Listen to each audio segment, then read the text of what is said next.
Madam Rosmar, since nakabalik ka dito at nakakain ka sa Diwata Paris Overload, ano pong masasabi mo? Hindi siya masarap.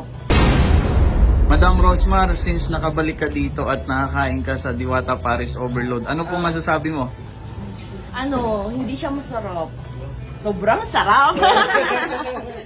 Ang dami ko nakain. Pangatlong soft drinks ko na ito nakakaloka. Tapos yung ubos ko din, yung Sikin, kanin. no? Kanin. Grabe, lugi ka sa akin sa condiments na parang may tatlong soft drinks. 100 pesos lang guys. May soft drinks ka na, only rice, only sabaw.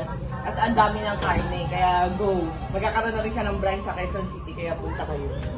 Kung sakasakali po ba invite kayo ni Diwata doon? Siyempre naman kasi in-invite ko rin siya, ninang siya ni Talia sa uwi niya. Ayun. Ma'am, mukhang mauubos mo na yung Sikin Joy ni Diwata. Sarap kasi, tapos may ketchup. Ayun. Yung kanin ko overload. Paubos na rin. Tsaka nakita ko kanina si ma'am nagkakamaya sa Nasira na yung Sikin. diet ko.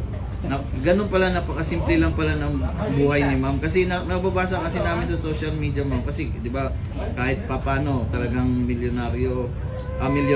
Pero ayan o, kita nyo naman, napakasimple. Oo. Pero sa likod pala nun, hindi naman pala totoo. Tsaka napaka-down to earth. Oo. Madam Rosmar lang, Okay lang malakas. talaga sa akin na may nagbibigay kasi syempre kumikita din kayo. Maraming salamat po talaga. Happy Sabi day. nga sa akin, kaya ako lang daan kasi for the vlog, parang kumita daw ako. Yung ang pera ko sa Manalamin, yung music video, kung hanggang hindi ko pa na-claim. Oh, nabasa ko nga sa post Kahit mo. na tayo, hindi ko alam paano. Kaya ano sila ma'am, tawarin mo lang sila. At dito lang kami yung mga sumusuporta sa inyo pupunta.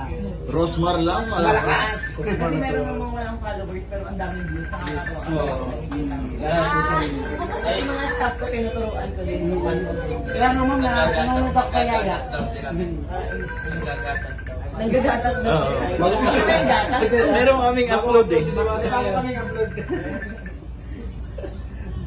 Ang sana si Alvin Q.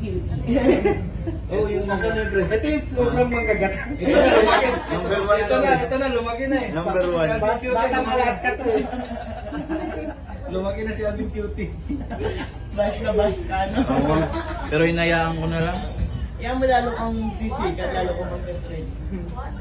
Dahil mama lang sila. Yeah, salamat sa advice ma'am. May passion, may pera. More bashers, more pera. Ang ginawa niyo po, anong dami rin nagbabash sa inyo? Oo, dead ma lang naman. Kasi sinasabi nila na ba't daw si Diwata yung tinuturo ko ay madami na natulong or may pera na may business. Ang dami ko na kaya natulungan, di ba pinusto ko na bilang? Kasi Minsan meron, pag wala kang post, sasabihin hindi ka natulong. Pag nag-post ka naman, ba't pinusto? Ay, hindi maintindihan sa mga. Kaya, believe ako kay Madam Rosmar kasi yung mga baser niya na comment sa TikTok. Inabasa niya pa eh. Tapos Inaasar yung ko lang. reply niya, hindi pang babash eh. Kumbaga parang motivation sa kanila. Ang galing niya eh.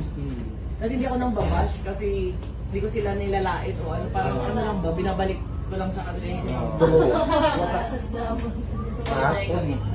Wag na. Papasa mo lang sa akin mga video. Taguan ka na.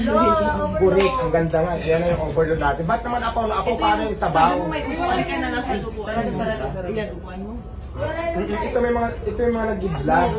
so ayan, kakain po sila ni Ma'am Rosmar. Siyempre kasama yung pamilya, yung asawa, anak, ayan yung Sikin, tsaka yung overload. Hapon, tapos yung kama. Ito lang. Pero ano, di ba? Di may maganda.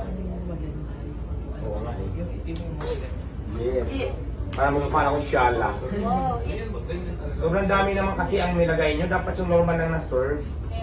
Titikman lang naman nila yun. Hindi naman nila mauubos yan eh. Sabaw ko rin na lang. Sabaw sa kaputsara, sa kaplato, kanin.